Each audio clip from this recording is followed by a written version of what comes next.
Yeah. Generally speaking, if Mr. Trump were not running for president of the United States, this would be pretty open and shut. Who cares? You just have to take it. Right. But there is an argument here that Donald Trump's running for president and his First Amendment rights when it comes to responding to attacks need to be respected. Absolutely, and this is partly why they are hammering these Michael Cohen points so aggressively, because of the fact that these are probably, of the four arguments, the strongest ones that the Trump team has. It's someone who is, in some measure, going back and forth with the former president. Okay, I apologize for this update ahead of time. Oh boy. But Todd Blanche, the Trump attorney, is specifically reading a post that Michael Cohen made on Twitter on April 22nd, in which he refers to Donald Trump as Von Schitzenpants.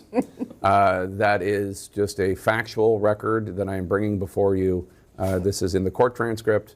Von Schitzenpants. Blanche also said there are repeated attacks on Trump and his candidacy on Cohen's podcast and TikTok account. Dana Bash, I know you want to weigh in on Von Schitzenpants. All right, guys, so we got to talk about this hush money trial that nobody cares about that's going on in New York, okay? Because the woke Trump deranged judge, Mr. Juan Merchant, has threatened to send the former president of the United States to jail, okay? And this is a big, big, big deal because we have never seen a former president be thrown in jail. And the images of somebody like Trump being in jail would definitely elicit a response that would shock this country. And Trump earlier today came out and spoke about this because, again, they're trying to take away his free speech rights. They're trying to keep him off the campaign trail. And now they're trying to throw him in jail. And that's what this is all about because, you know, the judge keeps saying that, well, Trump is in contempt of court and he's violating gag orders, even though, again, he's defending himself from the attacks against him by his opponents. And for pointing out the obvious about this trial, which is that it's not fair, that the jury pool is tainted, it's mostly Democrats, and that it's a witch hunt, okay? I mean, hey, he's just saying it's unfair. I'm not entirely sure why anybody would be comfortable with a former president being gagged for being able to say that he doesn't think that, you know, his trial is fair, which, again, that is what they are trying to stop him from saying. And he's violated the gag order for the 10th time, which has led to the threat of him being thrown in jail. Take a look. Just said that they want 2 to 3 more weeks. That means they want to keep me off the trail for 2 to 3 more weeks. Now, anybody in there would realize there's no case. They don't have a case. Every legal scholar says they don't have a case. This is just a political witch hunt. It's election interfering. And this is really, truly election interference, and it's a disgrace. It's a disgrace. And in every poll, I'm leading by a lot. And they figure maybe they can do something here. Maybe they can do. This case should be over. This case should have never been brought. By the way, Alvin Bragg didn't want to bring the case. Your previous DA didn't bring the case. The FEC said they threw it away. They said, you got to be kidding. Southern District didn't bring the case. Nobody brought the case. And then Alvin Bragg brought the case as soon as, when I'm running and leading, that's when they decided, let's go bring a case. So it's a disgrace. But we just heard 2 to 3 more weeks. I thought they were finished today. And they are finished today if you look at what's happening. I thought they were going to be finished today, and they want 2 to 3 more weeks. The judge asked them, and playing right into the judge's hands. The judge is so happy about 2 to 3 more weeks. Because they all want to keep me off the campaign trail. That's all this is about. This is about election interference. How do we stop it? And it's a disgrace. And then you have the other thing that maybe is even more disgraceful is the gag order, where I can't basically, I have to watch every word I tell you people. You ask me a question, a simple question, I'd like to give it, but I can't talk about it. Because this judge has given me a gag order and said you'll go to jail if you violate it. And frankly, you know what? Our Constitution is much more important than jail. It's not even close. I'll do that sacrifice any day. But what's happening here is a disgrace, and the appellate courts ought to get involved. New York looks so bad. The New York system of so-called justice looks so bad between this judge in Gorin and Kaplan.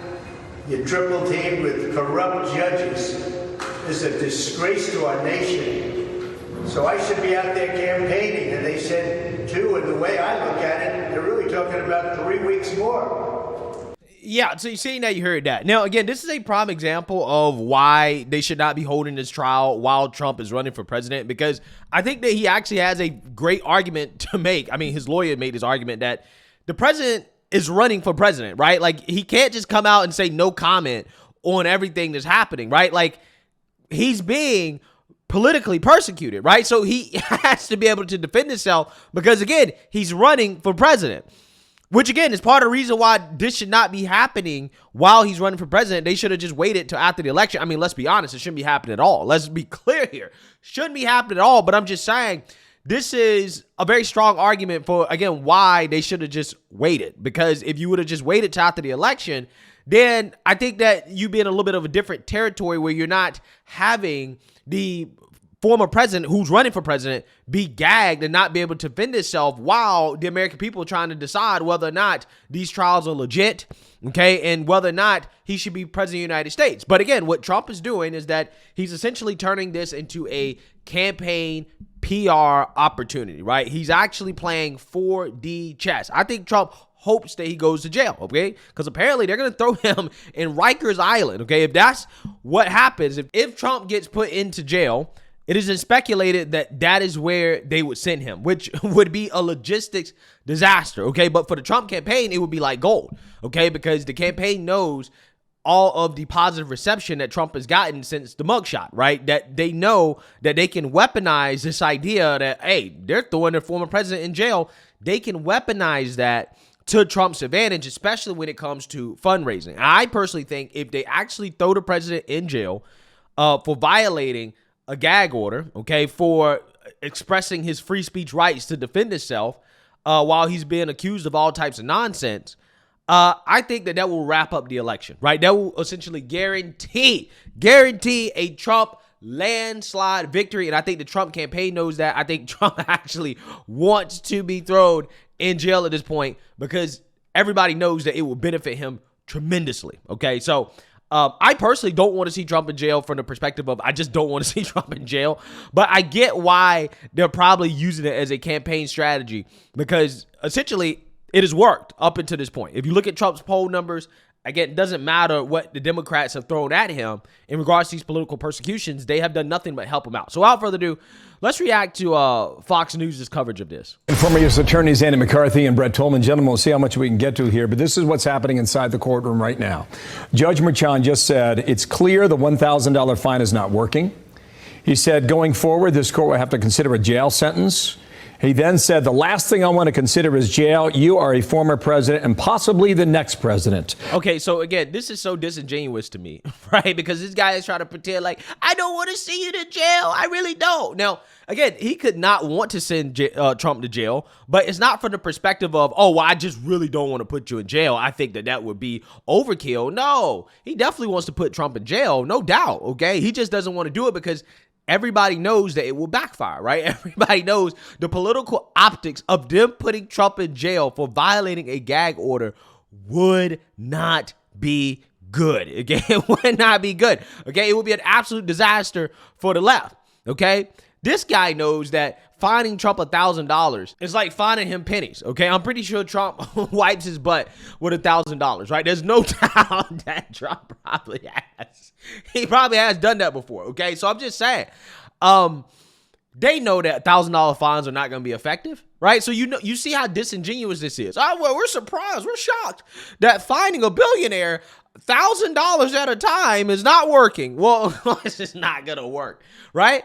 And Trump knows, again, $1,000 is nothing to him, so it doesn't really hurt him to violate the gag orders. If anything, it helps because, again, if they end up throwing him in jail, his campaign is gonna get a whole lot richer. Okay, his poll numbers are probably gonna skyrocket, no doubt.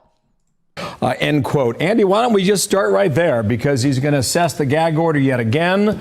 The gag order stays, but he'll assess the fine. So I think you're up to 10, 11, maybe 14 grand. I don't know. I lost count. Andy, go ahead. Who cares? Right? Trump's a billionaire. Nobody cares about 10 to 14 grand.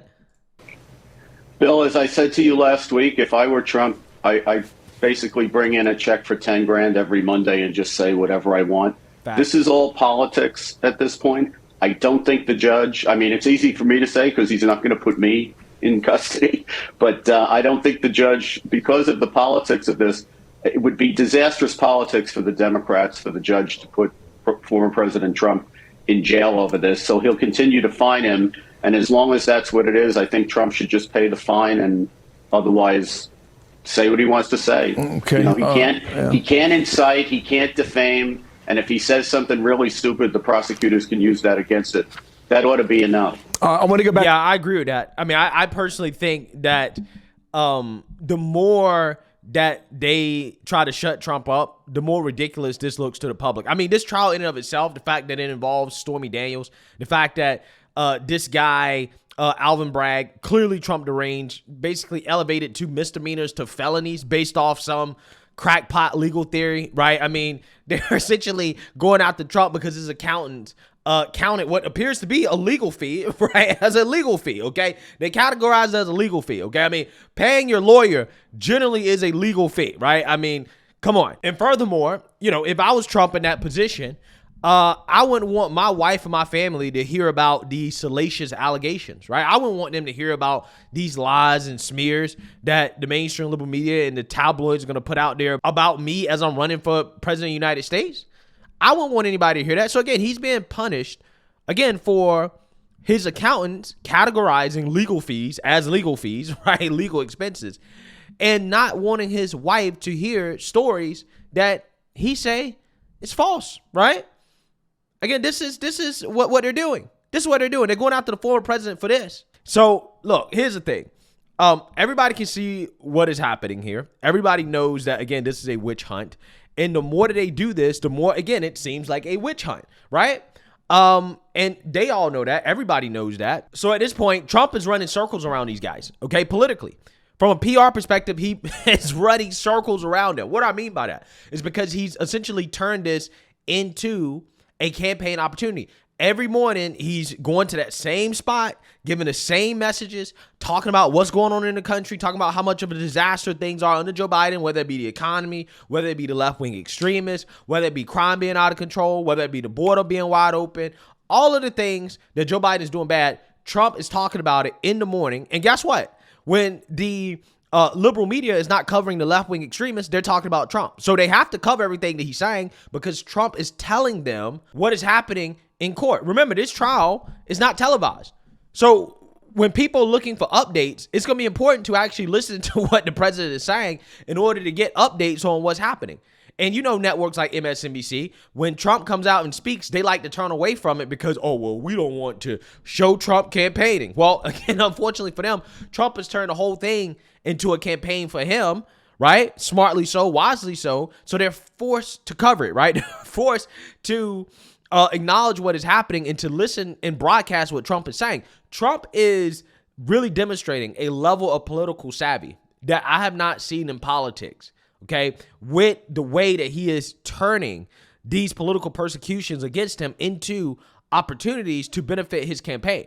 Again, this guy is meeting with construction workers. This guy is holding campaign rallies at bodegas. And then after that, he's doing random, rallies in other parts of the country. He's out down there in Florida, in Miami, fundraising. Like, Trump is putting in a lot of work right now, okay? He is working his ass off, despite having to show up to court and to go through this nonsense. So again, he's really showing the American people that, he has the energy, right? He's not like Joe Biden. He hasn't slowed down in regards to what he can do.